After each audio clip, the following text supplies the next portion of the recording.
இந்த மாதிரி பிரச்சாரத்துக்கு போயிட்டு ஒரு குழந்தைய தூக்குவாரோ என்னமோ கையை கொடுப்பாரோ என்னமோ இமீடியட்டாக காருக்குள்ளே வந்து ஆன்டிசெப்டிக் க்ரீம் போட்டு கையை இது பண்ணிக்குவார். என் தலையெழுத்து இவங்களே தான் வச்சு நான் அரசியல் பண்ண வேண்டியதே இருக்குது அப்படிங்கிற மாதிரியான ஒரு மைண்ட் செட். இப்போ அந்த மூதாட்டி அந்த ஒரு அம்மா வயசானவங்க வந்து இப்படி காலில் விட வருவாங்க, அவங்க தள்ளி விடுவார். குழந்தைய வச்சு இப்படி தூக்கிட்டு வருவார், அவங்கள தள்ளி விடுவார். யாராவது பக்கத்தில் வந்து செல்ஃபி அடிக்க வந்தால் அவங்கள அடிச்சிருவார். ஸ்டாலின் அவர்களுடைய அந்த தெலுங்கு சாதியே வந்து கிட்டத்தட்ட ஒரு பட்டியலினத்துக்கு ஈக்குவலான ஒரு ஜாதி தான் அது.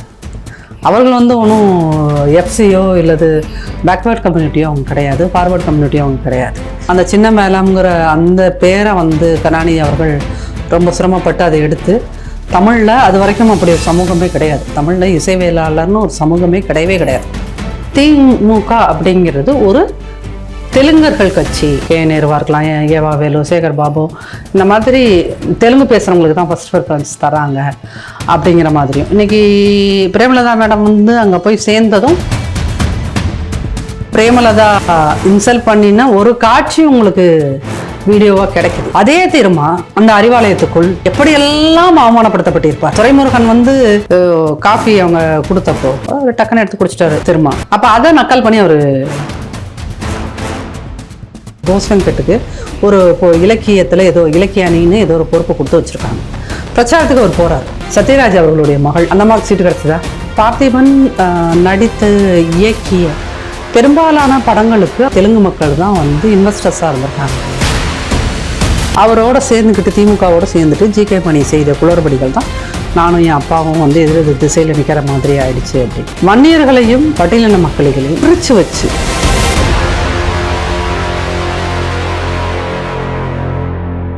நம்ம பண்ணை இயற்கை அங்காடி. தொடர்புக்கு 87 54 44 92 99. உலகில் எங்கு பிறப்பினும் தமிழ் கற்கலாம், கற்பிக்கலாம். ஔவையார் பாடசாலை.org. மீடியா நேயர்களுக்கு வணக்கம். இன்று நம்மோடு அதிமுகவின் ஐடிவின் நிர்வாகி, அரசியல் விமர்சகர் திருமதி நாச்சியால் சுகந்தி அவர்கள் இணைந்துள்ளார். அவரோடு பேசுவோம். வணக்கம். வணக்கம். திருமா அவர்கள் ஒரு மேடையில தன்னுடைய வேட்பாளரை அறிமுகப்படுத்தும் போது பிரேமலதா அவர்கள் வந்து எந்திரிக்காம அவரை ஒரு அசிங்கப்படுத்துற மாதிரி, அவமானப்படுத்துற மாதிரி அவங்க உட்காந்துட்டே இருந்துட்டு, அது ஒரு துயரமான சம்பவம் தான். அவங்க பிரேமலதா மேடம் வந்து பொலிட்டிக்கல் இதில் ரொம்ப மெச்சூர்டான ஒரு நபரும் கிடையாது. அவங்க இந்த அம்மா வந்து எடுத்தவங்க கவிழ்த்தோன்னு பேசுகிற நேச்சர் அவங்களுக்கு. அவங்க பொது வாழ்க்கைக்கு வந்த இத்தனை வருஷங்களில் அவங்கள பார்க்கும்போது அவங்க ஒரு எடுத்தவங்க கவிழ்த்தோன்னு பேசுகிற இது மட்டும் கிடையாது. அவங்கள பற்றி அவங்க கட்சிக்காரங்களே சொல்கிறது என்ன அப்படின்னா, அவங்க ரொம்ப ஒரு மணி மைண்டடான ஆள் அப்படின்றது. அப்புறம் அவங்க எந்த சமூகத்தில் பிறந்து வளர்ந்துருக்காங்க, அப்போ அந்த சமூகம் சார்ந்து அவங்களுக்குள்ள என்ன சிந்தனை இருக்குது, ஒரு பட்டியலின தலைவரை பார்க்கும்போது அதை பற்றி அவங்களோட சிந்தனை என்ன இருக்குன்றதெல்லாம் வெளியில் தெரியாத ஒரு விஷயம். இப்போ அன்னைக்கு தலைவர் திருமா இன்ட்ரடியூஸ் பண்ணுறப்ப அவங்க உட்காந்தே இருக்காங்க அப்படின்னா அதுதான் அவங்க வந்து அவர் மேலே வச்சுருக்க அதிகபட்ச மதிப்பு. இப்போ கேப்டன் எடுத்துக்கிட்டிங்கன்னா, கேப்டன் வந்து தான் ஒரு சாதாரண மனிதர்னு நம்பினார். அவ்வளோ பெரிய நடிகர் நான், பல கோடிக்கு நான் அதிபதி, அப்படியெல்லாம் நான் ஒரு சாதாரண மனிதர் அப்படின்றதுனால தான் அவரால் வந்து எல்லா மக்களுடைய கஷ்டங்களையும் புரிஞ்சுக்க முடிஞ்சது. அப்படின்றதுனால தான் வாழ்நாள் முழுக்க சம்பாதித்த காசில் ஒரு பகுதியை வந்து அன்னதானம் பண்ணிக்கிட்டே இருந்தார். பார்க்குற இடத்துல எல்லாம் மக்களுக்கு சோறு கொடுத்துட்டு இருந்தார். இப்போ அந்த பண்பு வந்து கேப்டனுக்கு இருந்த பண்பு வந்து அவங்க ஒய்ஃபுக்கு இருக்கணுங்கிற அவசியமும் கிடையாது இல்லையா? அந்த அம்மா வளர்ந்த விதம் வேற, ஒரு சாதி நம்பிக்கைகள் அதிகம் இருக்கிற ஒரு குடும்பத்தில் அவங்க பிறந்து வளர்ந்தவங்களா இருப்பாங்க. அதனால அவங்க பேசிக்காக வந்து அவங்களுக்கு வந்து ஒரு பெரிய அரசியல் புரிதலோ ஒரு பெரிய அரசியல் பண்போலாம் அவங்களுக்கு கிடையாது. ஏதோ ஒரு லக்கு கேப்டனோட மனைவியாக வந்தது, அவங்களுக்கு ஜாதகத்தில் 7வது கட்டம் ரொம்ப ஸ்ட்ராங்காக இருந்திருக்கும். அதனால அப்படி ஒரு பெரிய மனிதர் கணவராக கிடைத்திருக்கிறார். ஒரு நல்ல லைஃப் கிடைச்சது.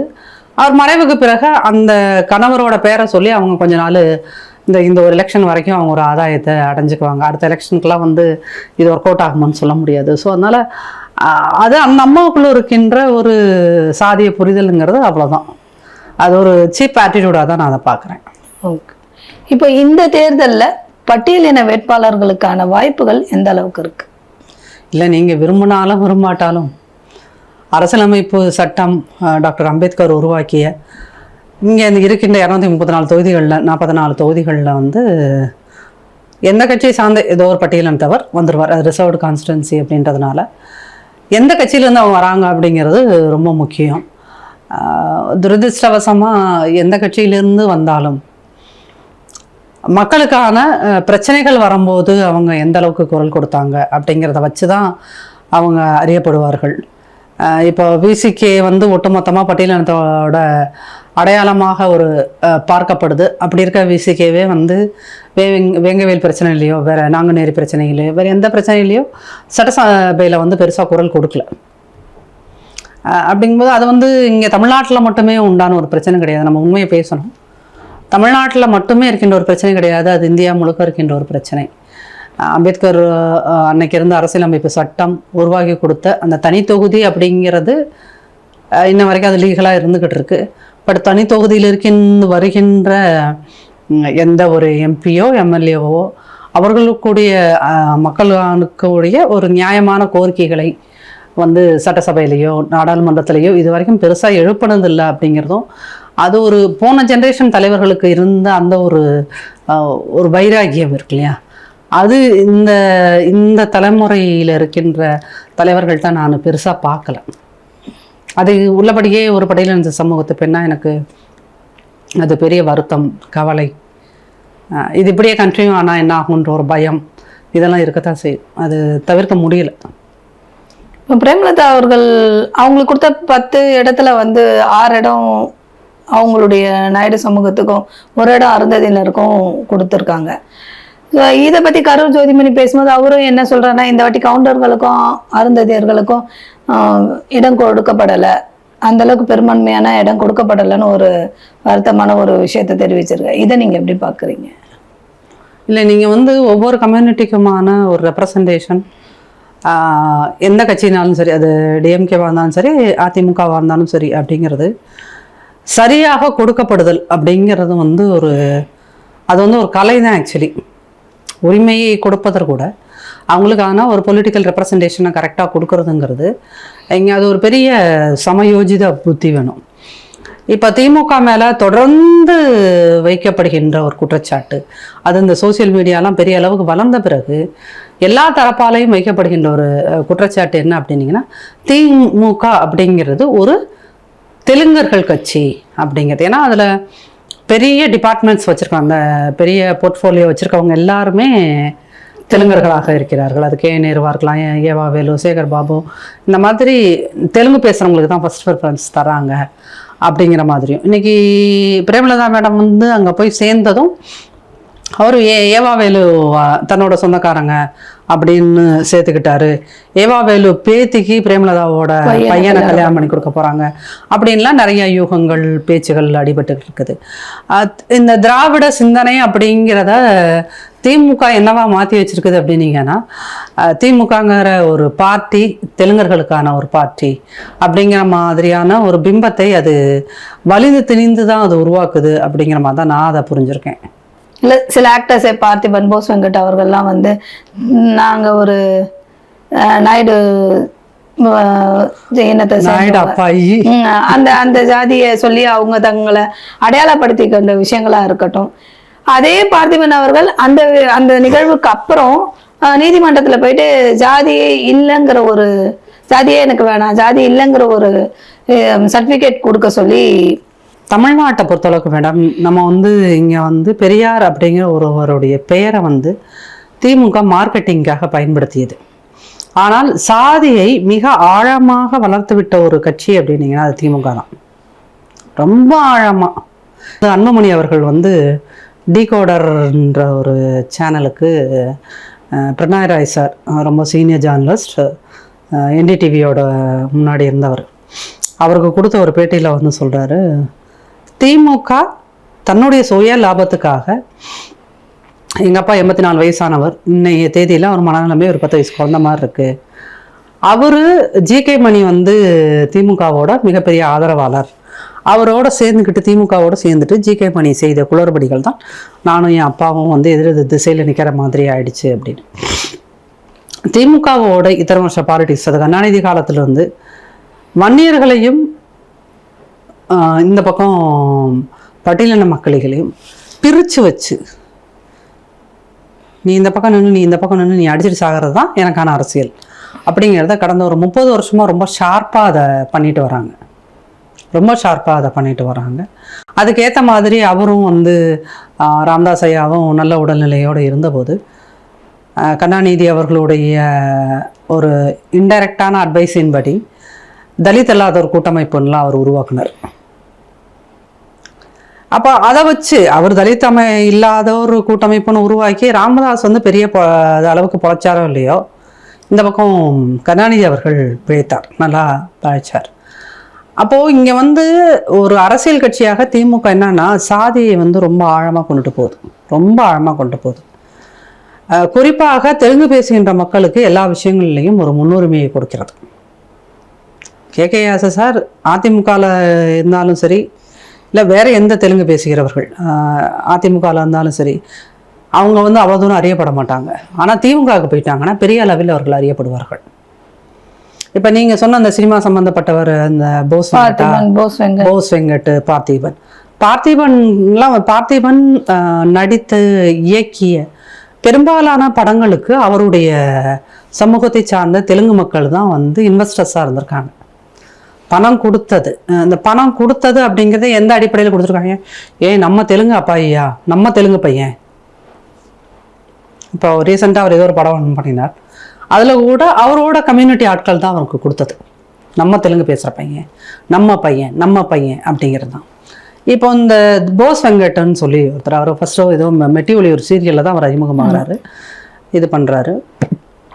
இங்கெல்லாம் பேசும்போது சாதி இல்லை அப்படின்லாம் படம் எடுத்தார். பிசிகே அவரை கூப்பிட்டு பாராட்டி விருதெல்லாம் கொடுத்துச்சு.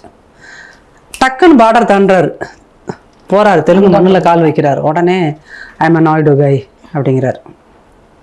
இதுதான் இவங்களோட இந்த அரசியலை நாம் இத்தனை ஆண்டு காலம் சரியாக புரிஞ்சுக்கலையோ அப்படிங்கிற மாதிரி இருக்கு. அவர்களுடைய ஒரு சுய லாபத்துக்கு இங்கே சாதி ஒழிப்புன்னு பேசிட்டு அவன் ஊரில் காலை வச்ச உடனே நான் தெலுங்கு அப்பாயி, இல்லை நம்ம நாயுடு அப்பாயி, நாயுடு கைன்லாம் வந்து ஓப்பனாக, அதுவும் இன்னைக்கு சோசியல் மீடியா இவ்வளோ தூரம் வளர்ந்து பல இடத்துல ஸ்டேஜில் நம்ம இப்படி பேசணும்னா இந்த வீடியோ அவங்க கையிலையாவது கிடைச்சதுன்னா நம்ம மேலே மன போட்டு மூடிடுவாங்கன்ற ஒரு பயம் இல்லாமல் பேசுகிறாங்க அப்படின்னா எவ்வளோ ஒரு தைரியமானவர்கள். திமுக வந்து இப்போ தெலுங்கு அவருக்கு வந்து அந்த என்னது போஸ் வெங்கட்டுக்கு ஒரு இலக்கியத்தில் ஏதோ இலக்கிய அணின்னு ஏதோ ஒரு பொறுப்பை கொடுத்து வச்சுருக்காங்க. பிரச்சாரத்துக்கு அவர் போகிறார். அப்போது திமுக வந்து ஏன் எல்லா தெலுங்கர்களும் ஆதரிக்கிறாங்க அதையும் நம்ம பார்க்கணும், சரிங்களா? ஏன் திமுகவை வந்து எல்லா தெலுங்கர்களும் ஆதரிக்கிறாங்க அப்படின்னா, தெலுங்கர்கள்னு நான் உள்ளே போயிட்டாலே எனக்கு ஏதோ ஒரு பொறுப்பு கிடைக்குது, எனக்கு ஏதோ ஒரு பதவி கிடைக்கிறது, எனக்கு ஏதோ ஒரு வகையில் பணம் கிடைக்கிறது.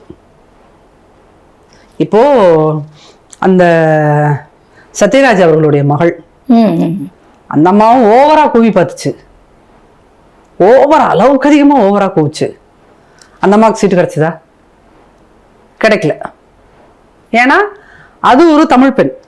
என்ன பேசினாலும் நீ போய் என்ன தாங்க ஜால்ரா போட்டாலும், காலிலேயே விழுந்தாலும், விதவிதமாக நாடகம் போட்டாலும், நீ விஜயை கெட்ட வார்த்தையிலேயே திட்டினாலும் உனக்கு சீட்டு இல்லை. வீர கவுண்டச்சியே இருந்ததுனால தான் உங்களுக்கு சீட்டு கிடைக்கல. இதே நீங்கள் வீர தெலுங்கச்சியாக இருந்திருந்தீங்கன்னா திமுகவில் சீட்டு கொடுத்து அவங்களே உங்களை ஜெயிக்கவும் வச்சிருக்கிறதுக்கான எல்லா வேலையும் பார்ப்பாங்க. அப்போது திமுகங்கிறது வந்து ஆக்சுவலி அதை வந்து முதலியார் கட்சின்னு சொல்லுவாங்க. ஆனால் இன்றைக்கி வந்து அது வந்து முழுக்க தெலுங்கர்களுக்கான ஒரு கட்சியாக அது மாறிடுச்சு. நம்ம இங்கே தமிழ்நாட்டில் தமிழ் தேசியம் பேசுகின்றவர்கள், அது ஒரு துயரமான சம்பவம் தான். இதை வந்து நம்ம சொன்னாலும் அதீத விமர்சனத்துக்கு ஆளாக்கப்படுவோம். சீமான் அண்ணன் இந்த எலெக்ஷனில் வந்து அவரோட டோன், திமுகவுக்கு எதிர்ப்பு டோனை வந்து கொஞ்சம் கம்மி பண்ணிட்டாரோ அப்படிங்கிற ஒரு விமர்சனமும் அவர் மேலே இருக்குது. அந்த விமர்சனத்தை அண்ணன் இதை நேரில் பார்த்தா, இந்த வீடியோ பார்த்தாலும் ரொம்ப வருத்தப்படுவார். இருந்தாலும் அதை சொல்ல வேண்டியது, பதிவு செய்ய வேண்டியது என் கடமைன்னு நினச்சி அதை நான் சொல்கிறேன். நாம் தமிழர் திமுகவுக்கு எதிர்ப்பு மனநிலைமையை அப்படியே நீங்கள் வால்யூமை கொஞ்சம் குறைச்சிக்கிட்டீங்க. அது அப்படியே அந்த பக்கம் டிவிக்கு எதிர்ப்பாக அது மாற்றியது உண்மையிலுமே அது ரொம்ப ஒரு துரதிர்ஷ்டமானது, வருத்தத்துக்குரியது. தமிழ் தேசியங்கிற ஒரு விஷயத்தை நம்புகின்றவர்கள் இன்னும் சீமானை நம்பிக்கொண்டிருக்கிறார்கள். ஸோ அந்த இடத்துல அவர் வந்து இதை நீங்கள் ஒளிபரப்புவீங்களா என்னன்னு தெரியாது, பட் இது இப்படி ஆனது வந்து உண்மையிலுமே ஒரு வருத்தத்துக்குரிய விஷயமாக, நாம் தமிழர் மேடைகளில் நின்ற ஒரு பெண்ணாக நான் இது ரொம்ப வருத்தத்தோடும் துயரத்தோடும் பதிவு செய்கிறேன். இல்லை, நீங்கள் அப்படி சொல்கிறீங்க. அவர் வந்து எவ்வளவு பேசணுமோ பேசிட்டாச்சு. இப்போ தேர்தல் காலம் இல்ல, பரப்புரை டைம்ல நான் என்ன மக்களுக்கு சொல்லணும்னா என்னுடைய எண்ணத்தை தானே மக்கள்கிட்ட கொண்டு போய் சேர்க்கணும். அந்த எண்ணத்துல அவருடைய விஷயங்களை மட்டும் பேசுறாரு இல்லையா. நீங்க அதை அவர் யாரையுமே எதிர்த்து பேசலையே, எல்லாமே ஒரு லிமிட்டோட முடிஞ்சிருச்சு. இப்ப தேர்தல் அறிவிச்சதுக்கு அப்புறம் அவருடைய பரப்புரைகள் எல்லாமே பாத்தீங்கன்னா அவர் மக்களுக்கு என்ன சொல்ல வராரு, என்ன செய்வேன், என்ன செய்வேன், என்ன மாதிரியான விஷயங்கள் நடக்கணும், இது உங்களுக்கு தேவைன்னா என்ன, இப்படிதானே அவர் பேசுறாரு. யாரையுமே ஆதரிச்சும் பேசல, எதிர்த்தும் பேசலையே. அது டிஎன் மீடியாவோட ஸ்டாண்ட் அப்படின்னு இருந்ததுன்னா எனக்கு அதுக்கு சொல்றதுல கருத்து சொல்றதுக்கு ஒன்றும் இல்லை. பட் நான் இதை ரொம்ப ஸ்ட்ராங்காக உறுதியாக பதிவு பண்ணுறேன். திரும்பவும் சீமானந்தன் அவருடைய குரலை, திமுகவுக்கு எதிரான அவருடைய போராட்டங்களை கொஞ்சம் மட்டுப்படுத்தி கொண்டார் 2026 சட்டசபை தேர்தல். அது மிகவும் துயரத்துக்குரியது, ஒரு வகையில் கண்டனத்துக்கும் உரியது. அப்படிங்கிறது தான் நான் திருப்பி டிஎன் மீடியா வழியாக நான் இதை சொல்கிறேன். ஏன்னா இதே சேனல் வழியாக தான் நான் பல விஷயங்களை மக்கள்கிட்ட கொண்டு போய் சேர்த்துருக்கோம். அப்படிங்கிற அந்த உரிமையில் இதை நான் சொல்லிக்கிறேன். பிரேமலதா அவர்கள் சமீபமா பேசின இன்னொரு மேடை பேச்சுல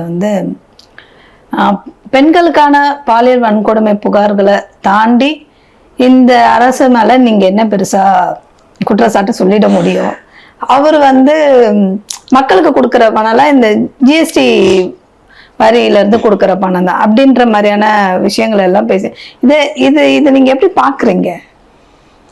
நீங்க பொற்கொடி மேடம் நேரடியாக திமுகவால் பாதிக்கப்பட்டார். நேரடியாக. பிரேமலதா திமுகவால் இன்டைரக்டா பாதிக்கப்பட்டார். பிரேமலதா மேடம் அவருடைய கணவர் கேப்டனை ஒரு குடிகாரன்னு சித்தரித்து அதை வெகுமக்கள் பரப்பி அவரை ஒரு நோயாளி ஆக்கியதில் திமுகவோட ஐடிவிங், குறிப்பாக அந்த ஐடிவிங்கோட பங்கு ரொம்ப அதிகம். சரிங்களா? இப்போ அந்த அம்மாவும் கணவனை இழந்த பெண். சரிங்களா? அவங்க சும்மாலாம் திமுகவோட போய் ஏவாவேல பேத்தியை கட்டிக்கணுங்கிறது மட்டும் அவங்களோட எய்ம் கிடையாது. பணம் இந்த பக்கமாக அந்த பக்கம் பணம் மாறுறதை மட்டும் கையில் அவங்களுக்குள்ளேயும் நான் சொன்னேன்ல அந்த சாபம் இருக்கு. அது கணன்றுக்கிட்டே தானே இருக்கும். என் ஹஸ்பண்ட் அப்படி செஞ்சீங்களேன்னு நம்ம எல்லாரும் நினச்சிட்டு இருக்கோம். அந்த அம்மா பேச தெரியாமல் பேசிகிட்டு இருக்குது, என்ன சொல்லணும்னு தெரியாமல் சொல்லிட்டு தெரிஞ்சுதான் சொல்கிறாங்க. அவங்களுக்கு தேவை ஒரு ராஜ்யசபா சீட்டு தான். தம்பியை கொண்டு போய் உட்கார வைக்கணும், டெல்லியில் உட்கார வச்சுட்டாங்க அழகாக. அடுத்து நாம் ஜெயித்தாலும் மகன் ஜெயித்தாலும் அதை அதிர்ஷ்டம். பட் அந்த 20 நாளையில் இவனுங்களை செருப்பால் அடிக்கணும் அப்படிங்கிற அந்த அம்மாவுக்கு இருந்த கோவம் தான். அங்கே சேலம் மேடையில் பேசும்போது இப்படி பேசினாங்களா, அங்கே திருப்பங்குன்றத்துக்கு போனோன்னு அங்கே போய் நாங்கள்லாம் மலையில் போய் நான் விளக்கு ஏற்றியே தான் ஆவேங்கிற மாதிரியான பிரச்சாரத்தை அங்கே எடுத்தாங்க. அதை நீங்கள் விளக்கு ஏற்றியே தான் ஆவான்னு எடுத்தால் அப்போ அங்கே இருக்கிறவங்க இஸ்லாமியர்கள் அதை என்ன நினச்சி ஓட்டு போடுவாங்க? அப்போ இதெல்லாம் அந்த அம்மாவுக்கு தெரியாமல் இருக்குமா? இத்தனை வருஷம் பாலிடிக்ஸில் அதை அவங்க கற்றுக்காமல் இருப்பாங்களா? அப்போ அவங்களும் ஒரு பழிவாங்கும் நோக்கத்தில் தான் இது எல்லாத்தையுமே அவங்க செஞ்சுக்கிட்டு இருக்காங்க. மீடியா அதை ஏதோ அவங்க ஒரு காமெடி பர்சன் மாதிரி சித்தரித்து போட்டுக்கிட்டு இருக்காங்க. இன்றைய சூழ்நிலையில சென்னையில இப்பயும் நம்ம பார்க்குறோம், போலீஸாரால பொதுமக்கள் அடித்து துன்புறுத்தப்படுற விஷயங்களை. ஒரு பெரிய அரசியல் தலைவர் கொல்லப்பட்டிருக்கிறார், ஆம்ஸ்ட்ராங் அவர்கள். அவர்களுடைய மனைவி அதுக்காக நீதி கேட்டு இன்னைக்கு அவங்க இருக்க அந்த தொகுதியில, திருவிக நகர் தொகுதியில அதிமுக சார்பில் போட்டிடுறாங்க. ஏன் அவங்க திமுகவை நோக்கி போகல? திமுகங்கிற கட்சி ஃபஸ்ட்டு மக்கள் புரிந்து கொள்ள வேண்டிய விஷயம் என்ன அப்படின்னு, திமுகங்கிற ஒரு கட்சி அதன் அடிப்படை அந்த ஃபண்டமெண்டல்ஸ் இருக்கு இல்லையா, அதுவே பட்டியலினத்துக்கு எதிரான ஒரு கட்சி. இது ஒரு மிகப்பெரிய ஒரு பொலிட்டிக்கல் ஆய்வறிஞர் குறிப்பிட்ட விஷயம் என்ன அப்படின்னீங்கன்னா, திமுகங்கிற ஒரு கட்சி பார்ப்பனர்களுக்கு எதிரானது, கீழே பட்டியலினத்தவர்களுக்கு எதிரானது. இந்த இடையில் இருக்கின்ற ஓபிசி சமூகம் இருக்கு இல்லையா, அவங்களுக்கு அதில் அந்த ஓபிசி இதை நீங்கள் 1, 2, 3, 4 அடுக்குனீங்கன்னா அதில் முதல்ல இருக்காங்களா அந்த 2 சமூகம், பெரிய சமூகம், அவர்களுக்கான கட்சி தான் திமுக. இப்போது ஆம்ஸ்ட்ராங் அண்ணனோட இந்த கொலையில் அவங்க சிபிஐ வேண்டாங்கிறத கடைசி வரைக்கும் போராடிக்கிட்டே இருந்தாங்க. சிபிஐக்கு கொடுக்கவே கூடாதுன்றதுக்கு உச்சநீதிமன்றம் வரைக்கும் அவங்க போயிட்டு வந்தாங்க. அப்போ சிபிஐ வேணான்னு சொல்கிறது எதனால? அப்போ இவங்க சம்மந்தப்பட்ட யாரோ ஒருத்தங்க இந்த ஆட்சி சம்பந்தப்பட்டவர்கள் யாரோ ஒருத்தர்கள் திமுகவோட தொடர்புடையவர்கள் ஒருத்தரோ 2 பேரோ 3 பேரோ இல்லை அது ஒரு நெட்வொர்க்கா டீமா அப்படிங்கிறதெல்லாம் இந்த இன்வெஸ்டிகேஷன் முடிஞ்சதுக்கு அப்புறம் தான் நமக்கு தெரிய போகுது. அது ஏன் இந்த சந்தேகம் வலுக்குது அப்படின்னீங்கன்னா, அந்த கொலையோடு தொடர்புடைய ஒரு முக்கிய நபரை வந்து இவங்க வந்து சுட்டு கொண்டாங்க, என்கவுண்டரில் ஒருத்தனை கொண்டுட்டாங்க. அப்போ இதெல்லாம் தான் வந்து இவங்க வந்து ஸ்ட்ராங்காக ஏதோ ஒன்று பண்ணியிருக்காங்க அப்படிங்கிறது. அப்போது அது வந்து அவங்களோட வாழ்ந்த ஒரு பெண்ணுக்கு ஒரு மனைவிக்கு தெரியாமல் இருக்குமா? அது உணர முடியாமல் இருக்குமா? வெளியே இதையெல்லாம் ஒரு விஷயமா நம்ம பார்த்துக்கிட்டு இருக்கோம். பார்த்துட்டு இருக்கவங்களே இவ்வளோ விஷயங்களை புரிஞ்சுக்க முடியும் போது அந்த விஷயங்களை நேரடியாக உணர்ந்தவர். அப்போது அவங்க இன்னைக்கு வெளியே சொல்லாமலாம் இருக்கலாம். ஆனால் எத்தனை முறை வந்து அவர் வாழ்ந்த காலகட்டத்தில் சார் உங்களுக்கு இதனால் ஆபத்து இருக்குது, இவங்களால் ஆபத்து இருக்குது, அவங்களால ஆபத்து இருக்குன்னு அவர்கிட்ட சொன்ன விஷயத்த அவர் வந்து தன்னோட மனைவி கிட்ட பகிர்ந்திருக்க மாட்டாரா? இப்போ அந்த நிலைமையில வந்து அவங்க எப்படி திமுகவை நோக்கி போவாங்க? அப்போ அவங்களுமே ஸ்ட்ராங்காக நம்புற விஷயம் அவங்க வெளியே மீடியாக்களில் சொல்லாமல் இருக்கலாம். பட் ஒரு மனைவியாக வந்து உள்ள அவங்களுக்கு வேதனை தரக்கூடிய விஷயம், இந்த திமுக ஆட்சியில் தானே என் கணவர் கொல்லப்பட்டார், அதற்கான எனக்கு நியாயம் கிடைக்கக்கூடாதுங்கிறதுலையும் இந்த திமுக உறுதியாக இருக்குது இல்லை? அப்போ இந்த திமுகவை ஏதோ ஒரு இடத்துல ஒரு தனிப்பெண்ணாக நின்று இந்த கட்சியை அழிக்க முடியாது. ஆனால் ஏதோ ஒரு இடத்தில் இந்த திமுகவை வீழ்த்துகின்ற 100 சக்திகளில் நாம் ஒரு சின்ன சக்தியாக இருக்கணுங்கிறது தான் அவங்களோட ஒரு மிகப்பெரிய மன வைராகியம். அது அந்த டிட்டர்மினேஷன் இல்லைன்னா 2 வயசு குழந்தைய வச்சுக்கிட்டு நீங்கள் பிரச்சாரத்துக்கு தெருவா சுத்த முடியாது. 20 நாள் வந்து ஒரு 2.5 வயசு குழந்தைய நீங்கள் விட்டுட்டு, ஏன்னா அது இன்னும் தேடிக்கிட்டே அம்மாவை தேடிக்கிட்டே இருக்கிற ஒரு குழந்தையா இருக்குது. அந்த குழந்தைய எங்கேயும் யார்ட்டையும் நம்பி ஒப்படைக்க முடியாமல் அப்பப்போ இவங்க தூக்கிக்கிட்டு சுற்றுறது அப்படிங்கிறதெல்லாம் அது அவங்களால மட்டுமே ஒவ்வொரு நைட்டும் உட்காந்து அழக்கூடிய ஒரு மிகப்பெரிய துயரம். அதை வந்து வெளியிலேருந்து வேடிக்கை பார்க்குற நம்மளால் அது 100% உணர முடியுமான்னு தெரியல. அது உண்மையிலுமே மிகப்பெரிய துயரம் அது. ஏன்னா அவருக்கும் லேட் மேரேஜ், அவரை வந்து காத்திருந்து இவங்க கல்யாணம் பண்ணியிருக்காங்க. ஒரு நல்ல லைஃப், ஒரு குழந்தை, அதுவும் பெண் குழந்தை, அது ஆரம்பிக்கும் போது அந்த வாழ்க்கையை முடிச்சு வச்சுட்டாங்கல்ல. அப்போ அது அவங்களுக்கு வாழ்நாள் முழுக்க காசு இருக்கலாம், அவங்கக்கிட்ட காசு இருக்கலாம், வாழ்நாள் முழுக்க நிம்மதியாக வாழ்ந்துட்டு போகிறதுக்கான பணம் இருக்கலாம். ஆனால் நிம்மதி இருக்கணுமே, எப்படி தூங்க முடியும்? இந்த திமுக ஆட்சியில் தான் என் கணவர் கொல்லப்பட்டார், இந்த திமுக ஆட்சியில் தான் என் கணவர் கொல்லப்பட்டாருங்கிற அந்த உணர்வு அவங்கள சாகடிச்சுட்டே இருக்கும். அப்போ ஏதாவது ஒன்று பண்ணணும்ல.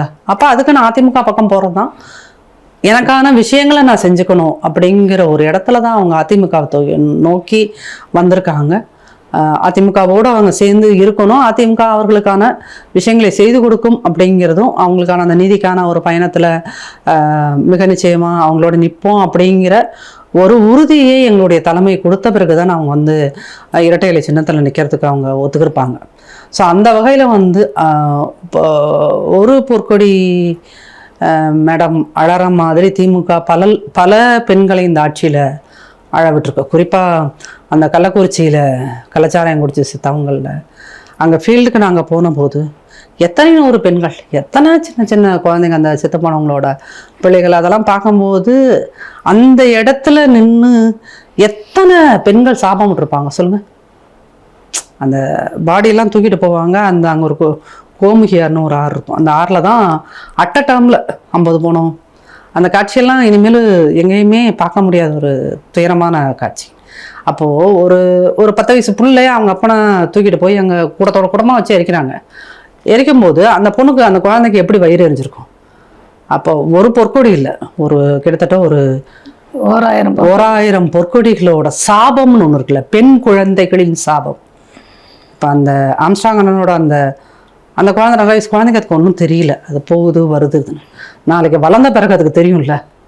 உங்கள் அப்பா ஒரு மிகப்பெரிய ஆளாக இருந்தார், அவரை வந்து இப்படி இந்த திமுக ஆட்சியில் தான் கொண்டாங்க, அது அவங்களால தான் நடந்துச்சு அப்படிங்கும்போது அந்த பொண்ணுக்கு என்ன மாதிரியான உள்ள ஒரு ஆவேசம் வரும். அப்போ அந்த திமுகங்கிற ஒரு கட்சி இந்த மாதிரி நீங்கள் சொன்ன மாதிரி பல ஆயிரம் பெண்களோட சாபத்தை இந்த 5 ஆண்டுகளில் வாங்கியிருக்கிறது. இந்த 5 ஆண்டுகள்லையே அது பல ஆயிரம் பெண்களோட சாபத்தை வாங்கியிருக்கு. இந்த கட்சி இல்லை இந்த ஆட்சி முடிவுக்கு வர்றதுக்கு எத்தனையோ ரீசனை பொதுமக்கள் சொல்லிக்கலாம். ஆனால் எனக்கு ஒரு பெண்ணாக நான் வந்து அதை உணர்ந்து ரொம்ப வலியோடையும் வேதனையோடும் சொல்கின்ற விஷயம், பல ஆயிரம் பொற்கொடிகளோட சாபத்தை வாங்கி கொண்ட காரணத்தினாலேயே பெண்களின் சாபம் கண்ணீரும் எத்தனையோ அரசாட்சிகளை மண்ணுக்கு போக வச்சிருக்கு. அதற்கு எத்தனையோ வரலாறுகள் இருக்கிறது.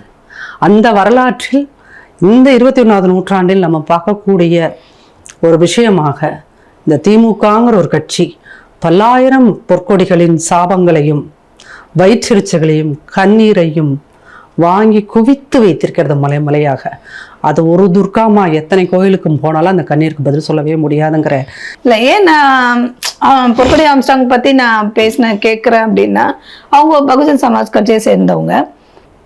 இப்போ சமீபமாக நம்ம நிறைய விஷயங்கள் பார்த்தோம். இந்த 5 ஆண்டு கால ஆட்சியிலே சாமானிய மக்களுடைய பிரச்சனைகளோ போராட்டங்களோ எதுவுமே காதுல வாங்கப்படலை. ஒரு வயசான மூதாட்டி ஒருத்தவங்க முதல்வரை பார்த்து ஒரு மனு கொடுக்க போகும்போது அவங்கள பிடிச்சி தள்ளிட்டாரு அப்படிங்கிற ஒரு விமர்சனம் ஸ்டாலின் மேல இருக்கு. சின்ன குழந்தைங்களுக்கெல்லாம் சாக்லேட்டை தூக்கி போடுறாரு அப்படிங்கிற மாதிரியான விமர்சனங்கள். ஸ்டாலின் அவர்களுடைய அந்த தெலுங்கு சாதியே வந்து கிட்டத்தட்ட ஒரு பட்டியலினத்துக்கு ஈக்குவலான ஒரு ஜாதி தான் அது. அவர்கள் வந்து ஒன்றும் எஃப்சியோ இல்லது பேக்வேர்ட் கம்யூனிட்டியோ அவங்க கிடையாது, ஃபார்வர்ட் கம்யூனிட்டியோ அவங்க கிடையாது.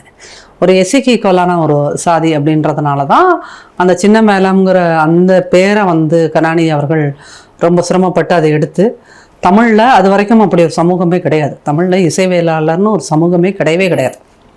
சரிங்களா? அப்போ அந்த மாதிரியான ஒரு சமூகத்தை அவர் உருவாக்குறார். ஸ்டாலின் அவர்களுக்குள்ள வந்து சாதிங்கிறது அது இருந்துக்கிட்டு தான் இருக்கும்னு வச்சுக்கோங்களேன். அவர் வளர்ந்த விதம் அப்படி. பெரியாரெலாம் சொல்லி வளர்க்கப்பட்டவர் கிடையாது ஸ்டாலின். ஒரு மிதமிஞ்சிய பணத்தில் வளர்ந்தவர் அவர். சரிங்களா? அப்போ வந்து பணக்கார பார்ன் வித் சில்வர் ஸ்பூன், ஒரு பணக்கார தன்மை, இந்த மாதிரி இருக்கவங்கக்கிட்ட வந்து பெரும்பாலானவர்கள் வந்து கொஞ்சமாவது குறைந்தபட்ச மனிதநேயம் இருக்கும். இவர்கிட்ட நீங்கள் அந்த மாதிரி ஒரு பேசிக் ஹியூமானிட்டியை கூட நீங்கள் ஸ்டாலின் அவர்கிட்ட எதிர்பார்க்க முடியாது. இதுக்கு முன்னாடி 2019 எலெக்ஷன் நினைக்கிறேன், இந்த மாதிரி பிரச்சாரத்துக்கு போயிட்டு ஒரு குழந்தைய தூக்குவாரோ என்னமோ கையை கொடுப்பாரோ என்னமோ, இமீடியட்டாக காருக்குள்ளே வந்து இது போட்டு கையை கழுவார், ஆன்டிசெப்டிக் க்ரீம் போட்டு கையை இது பண்ணிக்குவார். ஸோ அந்த அளவுக்கு வந்து அவங்க அது என்ன சொல்கிறது, ஒரு ஏழை மக்கள் மீதான ஒரு வெறுப்புங்கிறத விட என் தலையெழுத்து இவங்களெல்லாம் வச்சு நான் அரசியல் பண்ண வேண்டியதே இருக்குது அப்படிங்கிற மாதிரியான ஒரு மைண்ட் செட் இருக்கவங்க. இப்போ அந்த மூதாட்டி அந்த ஒரு அம்மா வயசானவங்க வந்து இப்படி காலில் விட வருவாங்க, அவங்க தள்ளி விடுவார். அப்புறம் இன்னொருத்தர் குழந்தைய வச்சுக்கிட்டு தூக்கிட்டு வருவார், அவங்கள தள்ளி விடுவார். யாராவது பக்கத்தில் வந்து செல்ஃபி அடிக்க வந்தால் அவங்கள அடிச்சிருவார். அது எதிர்கட்சி தலைவராக இருக்கும்போது போன எலெக்ஷன் ஃபுல்லாக அதான் பேச்சு. அப்படி அது வந்து பேசிக்காக வந்து அவர் ஒரு பொறுமையும், அரசியலுக்கு வேண்டிய ஒரு பொறுமையும் நிதானமும் இல்லாத ஒருத்தர் தான். நம்மளுடைய துரதிர்ஷ்டம் அவர் 5 வருஷமும் நம்மளை வந்து முதல்வராகவும் ஆண்டு விட்டு போய்விட்டார். அது அப்படித்தான் நான் அதை பார்த்துக்கிறேன். சனாதனத்தை எதிர்க்கக்கூடிய தலித் உரிமையை பேசக்கூடிய ஒருத்தவங்க பாஜக அதிமுக கூட்டணியில எப்படி இணைய முடியும்? இவங்களுடைய இந்த முடிவுக்கு வந்து ரஞ்சித் அவர்களும் ஆதரவு தெரிவிக்கிறார்.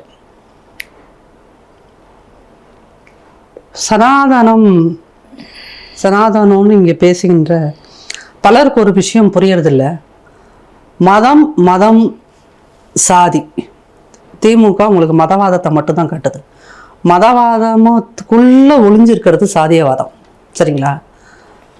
பாஜக மதவாதத்தை கையில் எடுத்திருக்கிறது என்றால் திமுக எதை கையில் எடுத்திருக்குது? சாதியவாதத்தை கையில் எடுத்துக்குது. அப்போ இன்டைரக்டா மதவாதத்தை ஊக்குவிக்கின்ற ஒரு இடத்தில், அதை வளர்த்தெடுக்கின்ற ஒரு இடத்தில் திமுக இன்னைக்கு வேலை செஞ்சிருக்கு. 5 வருஷம் அவங்க அதைத்தான் பார்த்துருக்காங்க, அதான் செஞ்சுருக்காங்க. பட்டியலின மக்கள் மீதான வன்முறை அப்படிங்கிறது இந்த அளவுக்கு உயர்ந்திருக்குது அப்படின்னா அதற்கு மிக முக்கிய காரணம் திமுகவோட இந்த சாதியவாத கொள்கை தான். மதவாத கொள்கை டேஞ்சரஸ் அப்படின்னீங்கன்னா நீங்கள் சாதியை அழிக்கணும். சாதியை அழிக்காமல் நீங்கள் சாதிக்கு பாதுகாப்பு கொடுத்துட்ருக்கீங்க. திமுக அதைத்தான் செய்து கொண்டிருக்கிறது. அப்போது நீங்கள் வந்து இதை வந்து ஒரு சித்தாந்த ரீதியாக அணுகும்போது திமுக சாதியை ஊக்குவிக்கின்ற கட்சியாக இருக்குது. 2வது, திமுக தான் தமிழ்நாட்டின் ஆர்எஸ்எஸ். திமுக தான் தமிழ்நாட்டின் ஆர்எஸ்எஸ். அதனால தான் இன்னைக்கும் சேகர் பாபு எல்லா இடங்கள்லையும் சொல்றது, நாங்கள் 5000 கோயிலுக்கு குடமுழுக்கு செஞ்சோம், 4000 கோயிலுக்கு குடமுழுக்கு செய்தோம், நாங்கள் இந்து மதத்தை வளர்த்தோம், நாங்கள் தான் இந்து மதத்தின் பாதுகாவலர்னு சேகர்பாபு கூவி கூவி விற்பது எதனால்? இந்த சாதியவாதத்தை காப்பாத்துறதுக்கு தான். இப்போ திருமாவளவன் அவர்களுடைய நிலைப்பாடு பார்த்தீங்கன்னா, தன்னுடைய பிரச்சார கூட்டங்களையா இருக்கட்டும், பிரச்சாரம் பண்ண போற இடத்துல கூட தனக்கு ஓட்டு போட வேணாம், காங்கிரஸ்க்கு ஓட்டு போடுங்கன்னு சொல்றதா இருக்கட்டும், இல்லை வந்து இதுல தேனியில வந்து ஒரு அவங்க கட்சியை சேர்ந்த தொண்டர் திடீர்னு ரொம்ப அது என்ன சொல்றது, ஆவேசத்துல ஒரு பலார்னு ஒரு அடிக்கிறதா இருக்கட்டும், பிரேமலதா அவர்கள் அப்படி ஒரு செயலை செஞ்சதுக்கு அப்புறமும் அது தன்னை அவமானப்படுத்துற மாதிரியான செயல் கிடையாது, அது சாதாரணமா நடந்த விஷயம்தான் சொல்றதாட்டும் அவருடைய அந்த பேச்சினுடைய நிலைப்பாடை நீங்க எப்படி பாக்குறீங்க? திருமணனுக்கு கிட்டத்தட்ட இன்னைக்கு 60-62 வயசு ஆயிடுச்சு மேடம். ஒரு 33 வருஷம் 34 வருஷத்துக்கு மேலே அவர் இந்த அரசியல் களத்தில் பயணப்பட்டிருக்கார். எல்லா தரப்பிலையுமே அவர் புறக்கணிப்புகளையும் அவமானங்களையும் தான் செஞ்சுருக்காரு. அதுலேயும் குறிப்பாக இந்த திமுக கூட்டணியில் அவர் பெற்ற லாபம் அப்படின்னு பார்த்தீங்கன்னா அவமானம் மட்டும்தான். ஏன் வந்து இன்னைக்கு வந்து பிரேமலதா கூட அவங்கள மதிக்கிறது இல்லை ஒரு அலட்சியமாக அந்த மேடையில் நடந்து கொண்டார் அப்படின்னு பார்த்தீங்கன்னா, திமுக பிரேமலதாவை எப்படி நடத்துகிறது, திருமாவளவனை எப்படி நடத்துகிறது அப்படிங்கிறதே அந்த அம்மா பார்க்குறாங்க இல்லையா? கண்டிப்பாக. அப்போ நமக்கு வந்து ஒரு பெரிய மதிப்பு கொடுக்குறாங்க. ஆனால் தலைவர் திருமான்னு வரும்போது அவர் ஒரு லெஃப்ட் ஹேண்டில் தான் டீல் பண்ணுறாங்க. அப்போ நம்மளும் அவர் அப்படியே டீல் பண்ணினா போதும் அப்படிங்கிற மாதிரி தான் அவங்க அதை புரிஞ்சுருக்காங்க. ஏன்னா அது அவங்க இப்போ நம்ம பார்க்குற காட்சிகளை வச்சு தான் சில விஷயங்களுக்கு முடிவுக்கு நம்ம வர முடியும். அப்படிங்கும்போது அவங்கள திருமாவர்களையும் பிரேமலதா நடத்தையும் அறிவாலயத்தில் இருக்கின்ற தலைவர்கள் எப்படி ட்ரீட் பண்ணாங்கன்றதை வச்சு தான் அதோட ஒரு ரியாக்ஷன் தான் அந்த அம்மா தலைவர் திருமாட்ட காட்டுறது. இப்போ அந்த பிசிகே கட்சியை பொறுத்தளவுக்கு நீங்கள் வந்து ரொம்ப ஆர்கனைஸ்டாலாம் அங்கே கட்சி நடத்த முடியாது, சரிங்களா? அவர் இந்த பக்கம் மேடையில் பேசிக்கிட்டே இருப்பார், கீழே 10 பேர் மேலே வந்து அவர் பேசிகிட்டு இருக்க செல்ஃபி எடுத்துகிட்டு போவான். அது வந்து ரொம்ப கண்ட்ரோல்டாக ரொம்ப டிசிப்ளின்டாக அப்படியெல்லாம் வச்சுருக்க முடியலை. 33 வருஷம் 34 வருஷம் அவர் கட்சியை நடத்தினாலும் அந்த அளவுக்கு இன்ன வரைக்கும் அவங்கள வந்து பொலிட்டிசைஸ் பண்ணி கொண்டு வர முடியலை அப்படிங்கிறது தான். இன்னமும் அவரோட கூட்டங்களுக்கு போனீங்கன்னா ஒரு கட்டத்தில் அவரே வெறுத்து வந்து ஒதுக்கி விட்டுட்டு இருப்பார். டேய் உட்காரு, நீ உட்காரு உட்காரு உட்காரு, மேலே வராத, இது பண்ணாத அப்படின்னு சொல்லி ஒரு தலைவரே இறங்கி வந்து ஆர்கனைஸ் பண்ணக்கூடிய அளவில் தான் பார்ட்டி இருக்குது. கருத்தியல் ரீதியாக அந்த இளைஞர்கள் தெரியப்பட்டிருக்காங்களோ இல்லையோ, ஆனால் இந்த மாதிரி ஒரு பார்ட்டிக்குள்ளே நம்ம வந்து ஒரு டிசிப்ளின்டோட இருக்கணும் அப்படிங்கிறது வந்து பெரும்பாலும் இருக்காது. அப்புறம் இன்னொன்று பக்கம் அவர் மேலே வந்து ஒரு அதீத அன்புங்கிறது விசிகே பார்ட்டிக்குள்ளே இருக்கிறவங்களுக்கு இருக்குது. அதனால தலைவர்கிட்ட போய் நம்ம ஒரு நிமிஷம் ஒரு செல்ஃபி எடுத்துட்டா நல்லதா இருக்குமே அப்படிங்கிறதுனால தான் அவங்க பாஞ்சு வரும்போது அவங்க அவரால் எவ்வளோ நேரம் கண்ட்ரோல்டாக இருக்க முடியும்? யாராக இருந்தாலும் கண்ட்ரோல்டாக இருக்க முடியாது இல்லையா? அப்போ தான் அந்த இடத்துல அவர் வந்து அன்னைக்கு அது கேமராவில் மாட்டிருச்சு, அவ்வளோதான். ஆனால் பல முறை அவர் அப்படி தான் பண்ணுவார், எல்லாத்தையும் திட்டுவார், அடித்தாதான் உட்காருவாங்க பசங்களும். ஸோ அந்த மாதிரி இடத்துல அதெல்லாம் தவிர்க்க முடியாத ஒரு விஷயமாக தான் இருக்கேன். நான் ஒரு காலத்தில் திருமாவர்களை அரசியல் ரீதியாக மிக கடுமையாக விமர்சனம் பண்ணின ஒரு ஆள் தான். ஆனால் நான் இப்போ ஒரு 2 வருடமாக ஒரு தீவிர அரசியலுக்குள்ளே இருக்கும்போது தான் இந்த ஒட்டுமொத்த சமூகத்தில் ஒரு பட்டியலின மக்களாக வந்து இந்த பொது சமூகத்தோடு இணைந்து அரசியல் செய்வது அப்படிங்கிறது பெரிய விஷயம், ரொம்ப பெரிய விஷயம், ரொம்ப பெரிய ஒரு சேலஞ்சுன்னு அதை சொல்லலாம். எல்லாத்துக்கும் கிடைக்கக்கூடிய அந்த ஸ்பேஸ் ஒரு பட்டியல் சமூகத்திலேருந்து வருகின்ற ஆணுக்கோ பெண்ணுக்கோ அவ்வளோ எளிதில் கிடைக்காது. அது நீங்கள் வந்து ஒரு பட்டியல் சமூகத்தில் வந்து நீங்கள் அரசியலுக்குள்ளே வரணும் அப்படின்னீங்கன்னா மற்றவங்களுக்கு இருக்கிறத விட உங்களுக்கு 1000 டைம்ஸ்க்கு மேலே, அது ஒரு இன்ஃபினிட்டின்னு கூட வச்சுக்கோங்க, அந்தளவுக்கு ஒரு மென்டல் ஸ்ட்ரென்த் இருக்கும். இப்போ உங்களுக்கு மேடையில் திருமாவை பிரேமலதா இன்சல்ட் பண்ணினா ஒரு காட்சி உங்களுக்கு வீடியோவாக கிடைக்குது. அதே திருமா அந்த அறிவாலயத்துக்குள் எப்படியெல்லாம் அவமானப்படுத்தப்பட்டிருப்பார். துரைமுருகன் வந்து ஒரு முறை போன 21 போய் இந்த பேச்சுவார்த்தைக்கு போயிருக்கும்போது காஃபி அவங்க கொடுத்தப்போ எல்லாத்துக்கும் வச்சுட்டு போவாங்களே, அப்படி வச்சு கொடுத்துரும்போது அவர் டக்குன்னு எடுத்து குடிச்சிட்டாரு திருமா. அப்போ அதை நக்கல் பண்ணி அவர் பேசியிருக்காரு. அந்த மாதிரி ஒவ்வொரு சின்ன விஷயங்களாலும் நாம் அவமானப்படுத்தப்படுவோம். அப்படிங்கும்போது இங்கே தமிழ்நாடு தான் வந்து பெரியார் மண்ணுன்றாங்க, முற்போக்கு மண் அப்படின்றாங்க. ஆனால் இங்கே தான் வந்து ஒரு பட்டியலின தலைவர் வந்து மற்ற எந்த ஸ்டேட்லையும் இல்லாத அளவுக்கு அவமானப்படுத்தப்படுகிறார். அதனால் இங்கே வந்து ஈஸியாக ஒரு தலைவராக, ஒரு பட்டியலினத்திலிருந்து பிறந்து வந்த தலைவராக அரசியல் செய்கிறதே ஒரு பெரிய சேலஞ்ச். அது யாராக இருந்தாலும். இப்போ திருமாவுக்கு முன்னாடி வந்து இப்போ காங்கிரஸில் வந்து ஐயா இளைய பெருமாள் இருந்தார். அவர் வந்து இந்திரா காந்தி மேடத்தோட எல்லாம் வந்து சரிசமமாக அமர்ந்து சரிசமமாக பேசக்கூடிய ஒரு நிலையில் இருந்தார். அது ஏன் அப்படின்னு கேட்டிங்கன்னா, இப்போது இந்திரா காந்தி அம்மையார் மாதிரியான ஆள்லாம் வந்து ஒரு பெரிய பார்ப்பன குடும்பத்திலேருந்து வந்த அம்மா தான். இருந்தாலும் அவங்களுக்குள்ள வந்து அந்த மாதிரியான ஒரு டிஸ்பாரிட்டி, ஒரு பாகுபாடு பார்க்குற குணம் இருக்காது. ஆனால் தமிழ்நாட்டில் நீங்கள் வந்து கருணாநிதி அவர்கள் குடும்பத்தை சார்ந்தவர்கள் வந்து சும்மா பெரியார் பெரியார்னு பேரை உச்சரிக்கலாம். ஆனால் அவங்க எல்லாத்துக்குள்ளேயும் சாதிங்கிறது அப்படியே ஊறி போயிருக்குது. அதனால தான் முதல்வரை பார்க்க, அவர் எதிர்கட்சி தலைவராக இருக்கும்போது பார்க்குறக்கு ஒரு பெரியவரை வந்தபோது நீங்கள் கவுடாவான்னு கேட்டார். அந்த அளவுக்கு சாதி வந்து அவங்க டிஎன்ஏக்குள்ளே ஊறி போயிருக்கும். ஒரு மூச்சு விடுற மாதிரி, ஒரு நம்ம சாதாரணமாக செய்கின்ற ஒரு செய்கை மாதிரி அவர்களுக்கு சாதி அப்படிங்கிறது. அதனால் இங்கே திரும்ப இப்போது நான் அரசியல் தீவிரமாக அரசியல் பண்ண ஆரம்பித்ததுக்கப்புறம் பார்க்கும்போது எனக்கு திரும்பங்கிற ஒரு நபர் மேல் 1000 விமர்சனங்கள் இருக்குது. அவர் வந்து பட்டியலின மக்களுக்கான உரிமைகளை பல இடங்களில் விட்டு கொடுத்து விடுகிறார் அப்படிங்கிற விமர்சனமும் இருக்கிறது. அட் த சேம் டைம் இந்த தமிழ்நாட்டில் திமுக கூட எல்லாம் சேர்ந்து அவர் இவ்வளோ அவமானங்களுக்கு பிறகும் நின்று அரசியல் பண்ணுறாரே அப்படிங்கும்போது அந்த இடத்துல அவர் மீது ஒரு பரிதாபமும் வரத்தான் செய்யுது. அவ்வளோ அவமானங்களையும் சகிச்சுக்கிட்டு அப்படி அங்கே கூட்டணியில் இருக்கணும்னு என்ன இருக்கு? இப்போ வேல்முருகன் அவர்கள் துணிஞ்சு வெளியில் வந்திருக்காங்கல்ல, இவரும் அந்த மாதிரி வரலாம் இல்லையா? அவங்க சமூக மக்கள் அவருக்காக நிற்கிறாங்கல்ல. அது உணரணும் அப்படின்னா, இப்போ அவர் அது உணர்ந்ததுனால தான் ஸ்டேட் பாலிட்டிக்ஸ்குள்ளே வந்தார். சரிங்களா? வந்துட்டு காட்டமன்னார் கோயிலில் நிற்கிறோன்னு அனௌன்ஸும் பண்ணிட்டாங்க. அதுக்கப்புறம் என்ன நடந்துச்சு? ஸோ அந்த ஒரு 2-3 நாளையில் மீடியாவில் வந்து திரும்ப ஸ்டேட் பாலிட்டிக்ஸ்குள்ளே வந்துட்டார், தமிழ்நாட்டு அரசியலுக்குள்ளே வந்துட்டார், காட்டமன்னார் கோயிலில் நிற்கிறாரு அப்படின்னு ஒரு பேச்சு பெரிய அளவில் வந்த பிறகு அவர் ஒரு தீவிர அழுத்தத்துக்கு ஆளானார். திமுக அவரை படுபயங்கரமாக எச்சரிச்சிருக்கு, அதில் எந்த மாற்று கருத்துமே இல்லை. அதை திமுகங்கிறது ஒரு என்னங்க, ஒரு பெரிய கெயின்ட் வீல் மாதிரி. சரிங்களா? அதை தனியாலாம் வந்து எதிர்த்து நிற்பதற்கான தைரியங்கிறது அவருக்கு இருக்கலாம். ஆனால் அவ்வளோ பெரிய ஒரு பிரம்மாண்டம், திமுகங்கிற ஒரு பிரம்மாண்டத்தை எதிர்த்து நிற்கக்கூடிய துணிச்சல் அவருக்கு இருந்தாலும், அவர் பின்னாடி இருக்காங்கல்ல அந்த 2nd row 3rd rowல இருக்கிறவங்களுக்கும் அந்த துணிச்சல் வேணும். அவர்கள் வந்து அண்ணா வேணாண்ணா, ஆனால் திமுக பச்சிக்க வேண்டாண்ணா, ஆனால் திமுக நம்மளை ஏதாவது பண்ணிடும்ண்ணா, கட்சியை அழிச்சிரும்ண்ணா, கட்சியை நாளாக பிறந்துடும்ண்ணா, நம்ம இப்படி உங்களுக்கு வந்து உங்களை டிஸ்கரேஜ் பண்ணிகிட்டே இருந்தால் என்ன ஆகும்? ஸோ அந்த இடத்துல தான் இப்போது வேல்முருகன் அண்ணா கட்சினா அவர் வந்து நான் தான் கட்சி அப்படின்னு அதை வச்சுருக்காரு. இப்போ வேல்முருகன் கட்சியில் இருக்கிறவங்க வந்து யாரும் வந்து அவர் நெஞ்சிலேயோ முதுகுலையோ குத்திட்டு டிஎம்கே பக்கம் போக மாட்டாங்க. ஆனால் இங்கே விசிகையில் அதற்கான சாத்தியக்கூறுகள் இருக்குது. அப்போ என்ன பண்ண முடியும்? அவர் கட்சியையும் காப்பாற்றணும், தன்னையும் காப்பாற்றிக்கணும்.